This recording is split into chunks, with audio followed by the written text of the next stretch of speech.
बिस्मिल्लाहिर्रहमानिर्रहीम। रब्बि इश्रह ली सदरी वयस्सिर ली अमरी वहलुल उक़दतम मिन लिसानी यफ़क़हू क़ौली रब्बी ज़िदनी इल्मा। अस्सलाम वालेकुम। Welcome to F6 online support program. This is a lecture for first year.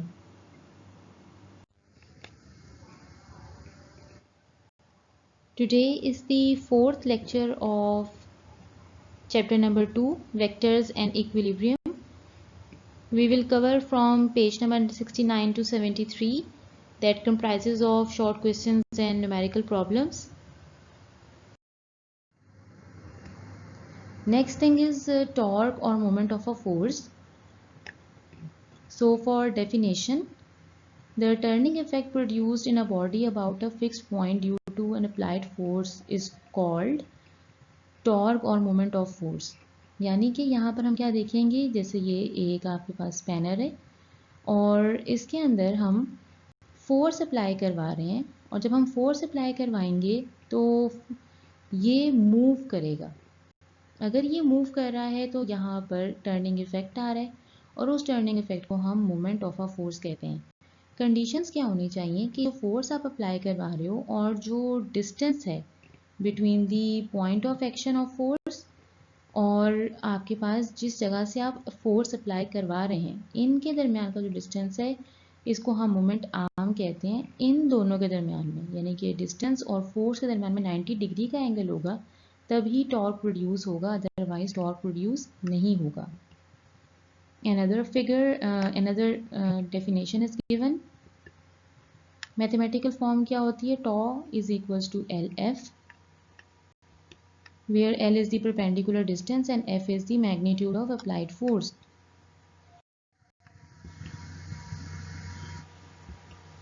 Dependence of torque of course in दोनों चीज़ों के ऊपर ही होगी, यानी कि फोर्स के ऊपर और मैग्नीट्यूड ऑफ मोमेंट आर्म के ऊपर.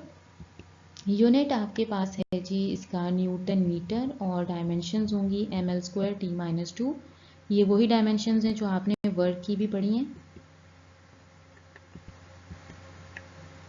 Examples: tightening of a nut with a spanner and seesaw. ये सी सॉ की एग्जाम्पल आप यहाँ पर भी देख रहे होगे.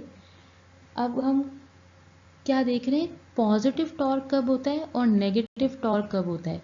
अगर तो टॉर्क काउंटर क्लॉकवाइज है, यानी कि एंटी क्लॉकवाइज, तो एंटी क्लॉकवाइज टॉर्क्स हमेशा पॉजिटिव टॉर्क कहलाते हैं.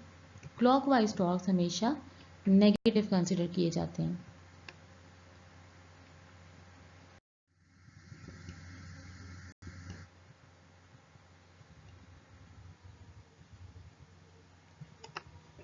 अच्छा जी, यहाँ पर आप देख रहे हो, लेट सपोज मेरे पास एक डोर की फिगर है जिसमें मैं फोर्स अप्लाई कर रही हूँ इस पॉइंट के ऊपर, यानी कि ये डोर लॉक वाली जगह है, और ये मोमेंट आर्म है, और ये है एक्सिस ऑफ रोटेशन, यानी कि वो एरिया जहाँ पर हमने उसको पिवट किया हुआ है डोर को वॉल के साथ. सो ये इसका लेंथ कैपिटल L आ गई, यानी कि मोमेंट आर्म आ गई. सो अगर मैं फोर्स को अप्लाई कर रही हूँ इस तरह, तो हमारा डोर ओपन हो जाता है. So there must be the angle of perpendicular 90 degree between this R and this F. अच्छा, अब हम ये बात भी समझते हैं कि जो बिहेवियर फोर्स प्रोवाइड करती है in terms of linear motion, Sidhi line पर, स्ट्रेट लाइन के ऊपर, वही काम टॉर्क कर रहा होता है इन एंगुलर मोशन या एंगुलर रोटेशन के अंदर. सो एंगुलर रोटेशन के लिए हम एक जिस तरह हम लीनियर के अंदर force is equals to ma कहते हैं, तो हम एक्सेलरेशन बोलते हैं. तो जब हम रोटेशनल की बात करेंगे तो हम कहेंगे एंगुलर एक्सेलरेशन.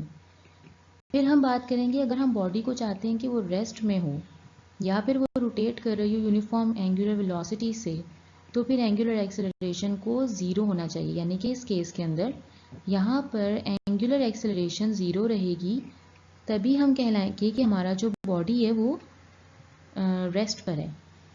सो ये फॉर्मूला है, ये आपके लिए थोड़ा सा डिफरेंट होगा, इसको सिर्फ जस्ट अंडरस्टैंडिंग के लिए समझ लें.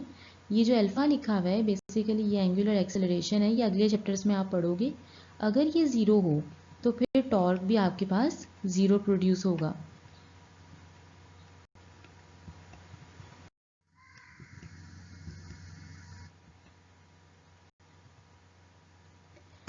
यहाँ पर हम कुछ केसेस को देखेंगे। जैसे केस नंबर 1 है, आपके पास ये फोर्स रखी हुई है और यहाँ पे पिवट पॉइंट है जिसके अराउंड टॉर्क प्रोड्यूस हो रहा होगा। तो अगर तो F और L के दरम्यान में 90 डिग्री का एंगल बनता है तो इसका मतलब है टॉर्क प्रोड्यूस हो रहा है। लेकिन अगर ये पॉइंट, ये जो हमारा लोड है या हमारा कोई वेट है, ये अगर हम इस तरह से प्लेस करें कि वो लाइन ऑफ एक्शन में से ही पास करे, तो फिर फोर्स के और लेंथ के दरम्यान में या मोमेंट आर्म के दरम्यान में एंगल क्या बन गया? ज़ीरो। तो साइन ज़ीरो तो ज़ीरो होता है, इसका मतलब है यहाँ पर कोई टॉर्क प्रोड्यूस नहीं होगा। सिमिलरली जो थर्ड केस है आपके पास, इसमें कोई एंगल बना रहा है, ये थीटा, ज़रूरी नहीं है 90 डिग्री एंगल हो, कोई एंगल थीटा है तो भी हमारे पास कॉस जो टॉर्क है वो प्रोड्यूस होगा। सो ये वेक्टर रिप्रेजेंटेशन है आपके पास r cross f, r f sine theta into n head.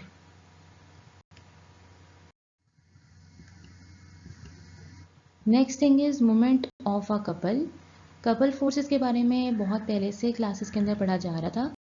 So previous classes में आप लोग क्या पढ़ते हो कि अगर हम इस तरह से कुछ फोर्सेस अप्लाई करें जिनका लाइन ऑफ एक्शन डिफरेंट हो मगर वो एक ही बॉडी के ऊपर अप्लाई किए जा रहे हों, तो फिर इस तरह के फोर्स को कपल फोर्स कहते हैं। जैसे आप ये देख रहे हो, ये पॉइंट ओ है, सेंटर ऑफ सर्कल को रिप्रेजेंट कर रहा है।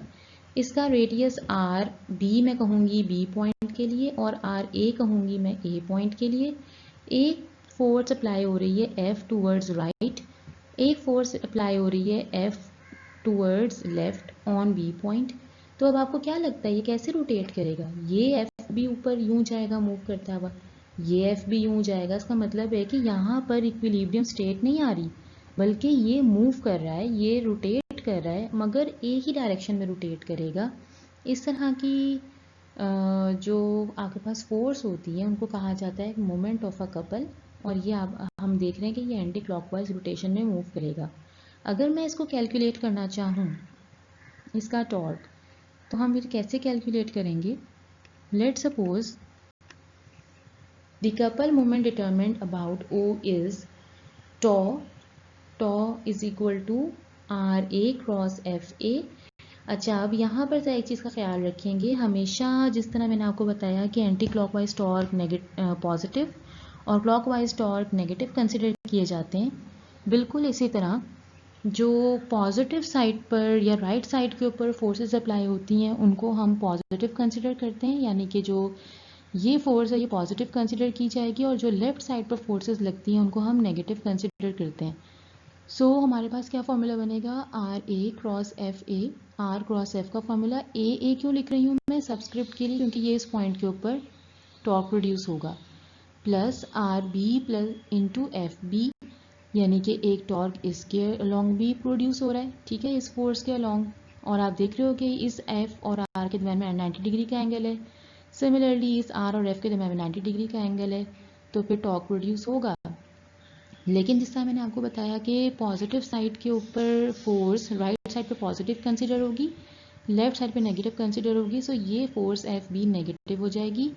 माइनस साइन आप ले लें दरमियान में और एफ कॉमन ले लें, तो हमारे पास r a minus r b का जो डिस्टेंस है, this is now r moment arm between the point a and b. So this is the final torque. ये हम आपके पास एक प्रैक्टिकल एनिमेशन है कि how this couple forces are acting. Next thing is equilibrium. ये सारे वो टॉपिक्स हैं जो आप लोग प्रीवियस क्लासेस में पढ़ कर आए हो। सो थोड़ी थोड़ी इलेबोरेट कर दिए गए हैं थोड़े से, बाकी ये कि मेन कॉन्सेप्ट्स वही हैं। So next thing is equilibrium. आप यहाँ देख रहे हो कि अगर हमारे पास राइट साइड पर और लेफ्ट साइड पर दोनों इक्वल वेट्स हैं तो ये इक्विलिब्रियम कंडीशन में है। जैसे ही एक साइड पर वेट इंक्रीज करता है तो ये डिसबैलेंस हो जाता है।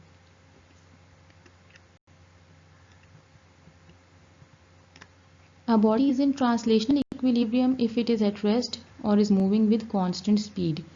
आपको पता होगा कुछ कंडीशंस ऑफ इक्विलिब्रियम भी होती हैं और कुछ टाइप्स ऑफ इक्विलिब्रियम भी होती हैं, जैसे कि स्टैटिक इक्विलिब्रियम होता है, सिमिलरली डायनामिक इक्विलिब्रियम होता है। तो जो स्टैटिक इक्विलिब्रियम होगा उसका मतलब है कि हमारी बॉडी रेस्ट पर मौजूद है, लेकिन एक डायनामिक इक्विलिब्रियम होगा, उसके अंदर दो तरह के इक्विलिब्रियम्स हो सकते हैं, यानी कि मेरी बॉडी स्ट्रेट लाइन में मूव कर रही है लेकिन कांस्टेंट स्पीड से, तब भी उसके ऊपर लगने वाली फोर्सेस इक्वल हो जाएंगी और वो एक दूसरे के इफेक्ट को कैंसिल आउट करेंगी, और तब हमारा ऑब्जेक्ट जो है वो बैलेंस फोर्स की फॉर्म में इक्विलिब्रियम में होगा। उसको कहा जाता है ट्रांसलेशनल इक्विलिब्रियम। नेक्स्ट थिंग होती है जी रोटेशनल इक्विलिब्रियम। ये भी डायनामिक इक्विलिब्रियम की कंडीशन में आता है जब हम सर्कुलर पाथ के अंदर कांस्टेंट स्पीड के साथ मूव करवाना शुरू कर दें किसी ऑब्जेक्ट को, तब भी उसके ऊपर जो नेट फोर्स और एक्सेलरेशन होती है वो ज़ीरो होती है। सो इसका मतलब है ये भी इक्विलिब्रियम की काइंड है। टाइप्स ऑफ इक्विलिब्रियम जो हमने भी डिस्कस की, static and dynamic. So this is the figure for static equilibrium in which its weight and the reactional force of ground is balancing each other. So this person is in stationary condition. And for this paratrooper, this is the example of dynamic equilibrium in which it is that paratrooper is moving downward with the constant velocity or constant speed, and this constant speed is balanced by the gravitational pull.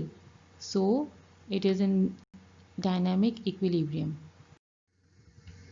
Next thing and very important thing is the conditions of equilibrium.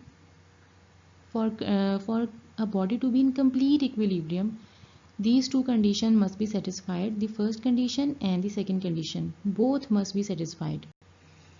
First condition is the vector sum of all the forces acting on a body is equal to 0, then body is said to be in equilibrium. यानी कि sum of forces जो किसी भी body के ऊपर act कर रही हो, अगर वो इक्वल टू 0 हो, जैसा हमने कॉन्ग्रुएंट फोर्सेस में पढ़ा था, तो फिर first condition of equilibrium satisfy होगी।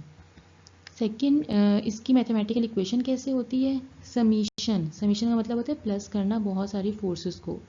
Summation F is equal to 0। फिर हमें पता है कि दो तरह की फोर्सेस होंगी, एक्स एक्सिस के अलॉन्ग भी लगने वाली फोर्सेस होंगी और वाई एक्सिस के अलॉन्ग भी लगने वाली फोर्सेस होंगी। इन सब का समीशन भी 0 के इक्वल होना चाहिए। Next thing is second condition of equilibrium, vector sum of all the torques acting on a body is equal to 0। अगर एक बॉडी के ऊपर लगने वाले जितने भी टॉर्क्स हैं वो एक से ज़्यादा हो सकते हैं, जो भी आपने कपल फोर्सेस के अंदर देखे, अगर उनका सम भी इक्वल टू 0 आ रहा है तो हमारी बॉडी कंप्लीट इक्विलिब्रियम में है। Equilibrium means balancing condition. So summation tau is equal to 0। Another important thing for second condition of equilibrium, ये हम सेकेंड कंडीशन को एलेबोरेट कर रहे हैं। This is principle of equilibrium, sum of clockwise movements is equal to sum of anti clockwise movement. अब अगर इसके through हम सॉल्व करने लगेंगे अपने सेकेंड कंडीशन को, तो फिर हम क्या कंसिडर करते हैं कि जो हमारी क्लॉकवाइज मूवमेंट्स हैं वो नेगेटिव होती हैं और एंटी क्लॉकवाइज मूवमेंट्स जो हैं वो पॉजिटिव होती हैं। तभी आप देख रहे हो कि राइट हैंड साइड के ऊपर मैंने पॉजिटिव मूवमेंट्स को रखा है और लेफ्ट हैंड साइड के ऊपर मैंने नेगेटिव मूवमेंट्स को रखा है। जो मैंने आपको पहले भी बताया है कि जो फोर्सेज होंगी वो राइट हैंड साइड पे पॉजिटिव, लेफ्ट हैंड साइड पे नेगेटिव। सिमिलरली अब जो किसी भी ओरिजिन लाइन के ऊपर वाली upward forces are positive and the downward forces are considered as negative. ये सब हम क्यों पढ़ रहे हैं? क्योंकि हम डेफिनेशन को अंडरस्टैंड करना चाह रहे हैं for mathematical calculations. So this is basically the summation of tau clockwise is equal to summation tau anti clockwise। जब आप इसके थ्रू इक्वेशन सॉल्व करेंगे, इस तरह के सी सॉ वाले क्वेश्चंस हमारे पास बहुत ज़्यादा आएंगे, जिसमें हमें सेंटर में एक पिवट पॉइंट दिया जाता है और फिर हम उसके अलोंग लगने वाली फोर्सेस को कंसिडर करते हैं।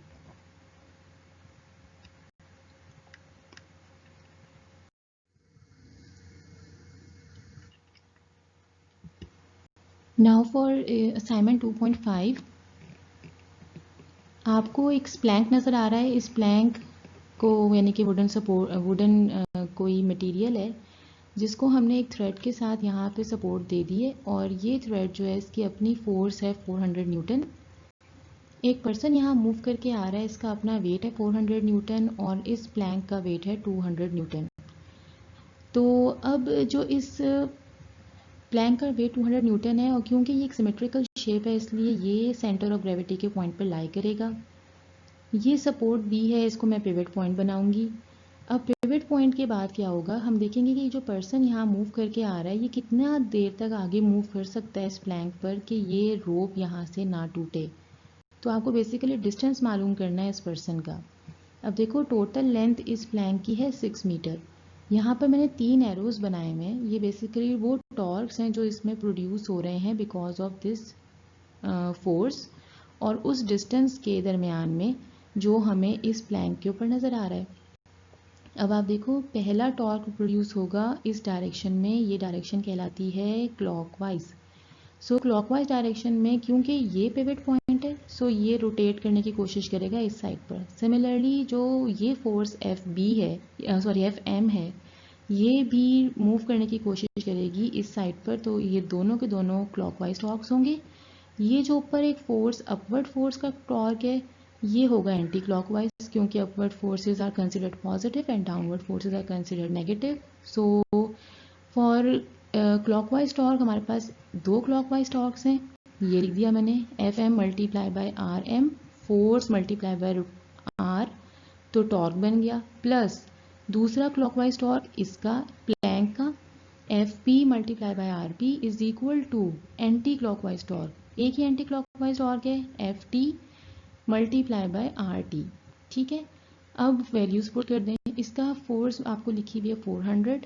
टोटल डिस्टेंस मालूम करना होता है यहाँ से लेकर लाइन ऑफ एक्शन से यहाँ तक 6, क्योंकि 6 मीटर इसकी लेंथ है, is equal to F M यानी कि उस पर्सन का कितना वेट था 400 मल्टीप्लाई बाय आर एम। अब ये डिस्टेंस आपको नहीं पता कि ये कितना आगे मूव करके आया, यही हमने मालूम करना है, plus force of that plank is 200 into R P 3 है। मुझे कैसे पता है ये 3 है, क्योंकि मैंने अभी आपको बताया कि ये सिमेट्रिकल शेप है तो इसलिए सेंटर ऑफ ग्रेविटी के पॉइंट पर लाई करेगा। सो 6 का आप डिवाइड कर दो उसको 2 से या उसको हाफ कर दें तो वो 3 मीटर बन जाता है। सो जस्ट आपको मल्टीप्लाई करना है, this is 600, this is 2400, minus करें आपके पास आंसर आएगा 1800। इस 400 को डिवाइड कर दें, आंसर इज 4.5 मीटर, यानी कि टोटल 6 मीटर में से ये 4.5 मीटर तक मूव करके आ सकता है। अगर ये उस 4.5 मीटर से आगे आएगा तो ये रोप यहाँ से टूट जाएगा, क्योंकि इसकी ब्रेकिंग टेंशन ही 400 न्यूटन है। सो इस तरह से आपको सारे उन क्वेश्चंस को सॉल्व करना है जिनके अंदर हमें कंडीशंस ऑफ इक्विलिब्रियम से सोल्यूशन मिलता है। नाउ फॉर क्वेश्चन नंबर 9, यहाँ पे हमें बीम नज़र आ रही है और इस बीम के ऊपर हमें एक वेट नज़र आ रहा है एक पॉइंट के ऊपर जो कि 220 kg है, और 2 जगह पे फोर्सेस एक्ट कर रही है, एक आर ए अप साइड पर और एक आर बी अप साइड पर है। अब आपको यहाँ पर जो डिस्टेंस नज़र आ रहा होगा वो पता चल रहा है 2.4 मीटर है आर बी से और 5.6 मीटर है आर ए से। अब आपको बेसिकली आर ए और आर बी दोनों फाइंड आउट करने हैं। सो कंडीशंस ऑफ इक्विलिब्रियम लगाएंगे हम, summation F is equals to 0, R A plus R B is equals to 450 multiply by 9.8 plus 220 multiply by 9.8। अब ये कहाँ से आया 450? 450 आपके पास बीम का वेट है, ठीक है, यानी कि बीम का वेट कहाँ एक्ट करता होगा, बिल्कुल सेंट्रल पॉइंट के ऊपर। बीम का वेट हमेशा सेंटर ऑफ ग्रेविटी पे लाई करता है। तो अगर आप देखो तो ये जो 5.6 प्लस 2.4 है ना, बेसिकली ये 8 मीटर बनता है। इसका मतलब है जो सेंटर ऑफ ग्रेविटी का पॉइंट होगा वहाँ पे डाउनवर्ड वेट एक्ट करता होगा, यानी कि 4 मीटर के ऊपर। सो अपवर्ड 2 फोर्सेस लग रही हैं, एक आर ए और एक आर बी, और डाउनवर्ड भी 2 फोर्सेस लग रही हैं, एक सेंटर ऑफ ग्रेविटी के ऊपर वेट ऑफ बीम लाई कर रहा है और दूसरा ये जो उन्होंने लोड जो एक इसके ऊपर सस्पेंड किया हुआ है बीम पर 220 kg का, ये वाला, ठीक है। सो इन दोनों को मैंने प्लस कर दिया, ये आंसर आ गया। So summation tau is equal to 0। अब मुझे आर ए भी फाइंड करना है, आर बी भी फाइंड करना है, तो आपकी मर्जी, आप इन दोनों में से किसी को भी पिवट बना सकते हैं। अगर मैं आर ए को पिवट बनाऊंगी इसका मतलब ये है कि आर ए के ऊपर अब कोई टॉर्क एक्ट नहीं करता होगा, इसलिए इसके अराउंड टॉर्क प्रोड्यूस होंगे। सो अगर इसके अराउंड टॉर्क प्रोड्यूस होंगे तो एक इस जगह पे टॉर्क प्रोड्यूस हो रहा होगा, एक इस लोड के अराउंड टॉर्क प्रोड्यूस हो रहा होगा, और एक वो जो वेट हमने सेंटर ऑफ ग्रेविटी के पॉइंट पर कंसिडर किया था, एक वहाँ पर जो वेट ऑफ बीम है उसके ऊपर टॉर्क एक्ट करेगा। सबसे पहले R B multiply by R कैसे लेंगे, क्योंकि यहाँ से लेकर इस पॉइंट तक टोटल डिस्टेंस मोमेंट आर्म है और ये वो फोर्स है आर बी की। Multiply by R is equals to M C. M C का मतलब है mass at the centre of gravity. यहाँ पर इससे अगर सेंटर ऑफ ग्रेविटी के ऊपर इसका मास एक्ट कर रहा है जो 450 kg है, मल्टीप्लाई बाय जी करें ताकि आपके पास वेट निकला है, मल्टीप्लाई बाय आर सी। अब मैंने आपको बताया था सेंटर ऑफ ग्रेविटी के पॉइंट पर, सो डिस्टेंस हो जाएगा 4। सिमिलरली ये m1, मैंने खुद से इसको नाम m1 दे दिया है, ये m1 है जो लोड सस्पेंड किया हुआ है 220 kg का, multiply by 9.8 multiply by r1। इसका डिस्टेंस इन्होंने दिया हुआ है इधर से लेकर यहाँ तक, दैट इज 5.6। अब जस्ट आपने इन सब चीज़ों को मल्टीप्लाई और प्लस करना है और डिवाइड बाय 8 कर देंगे तो आपके पास आर बी आ जाएगा। इस इक्वेशन नंबर 1 में पुट करें, आपके पास आर ए आ जाएगा और आपका क्वेश्चन कंप्लीट है। This is all for today. If you have any difficulties in understanding, kindly contact me on WhatsApp number. Allah Hafiz.